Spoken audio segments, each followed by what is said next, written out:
تمام پاکستانیوں سے ایک بہت ہی سادہ سوال پوچھنا چاہتا ہوں۔ فرانس میں جس نے بھی ایک لعنتی حرکت کی اور تضحیک آمیز مواد شائع کیا، اس میں لاہور کے مینٹل ہیلتھ ہسپتال کی نرسوں کا کیا قصور تھا؟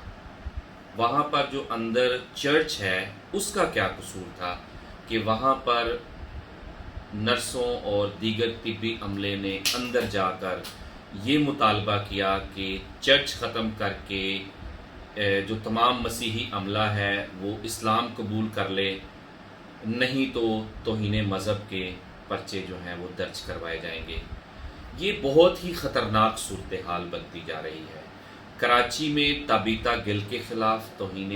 مذہب کا الزام لگانے کے بعد 2 مسیحی نرسوں کو فیصل آباد میں ٹارگٹ کیا گیا، اور اب نرسوں کو ہی لاہور کے مینٹل ہسپتال میں ٹارگٹ کیا جا رہا ہے، جس کی وجہ سے ہزاروں جو مسیحی برادری سے تعلق رکھنے والی نرسیں ہیں،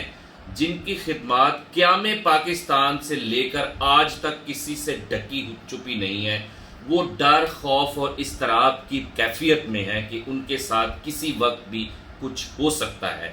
یہ مخمصہ بن چکا ہے، یہ ایک ڈائلیما ہے جس کی پاکستان کی اقلیتوں کو سمجھ نہیں آ رہی کہ وہ کیا کریں۔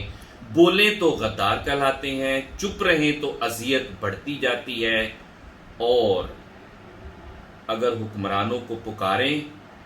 یا بات کریں تو لوگ کہتے ہیں اگر آپ پاکستان میں اتنے تنگ ہیں تو پاکستان چھوڑ کر چلے جائیں۔ تو اب مجھے بتائیں، وہ ہندو، مسیحی اور دیگر اقلیتوں کے لوگ جو کہیں سے ہجرت کر کے نہیں آئے، اس دھرتی کے بیٹے اور بیٹیاں ہیں، وہ اپنی دھرتی کو چھوڑ کر کیسے جا سکتے ہیں؟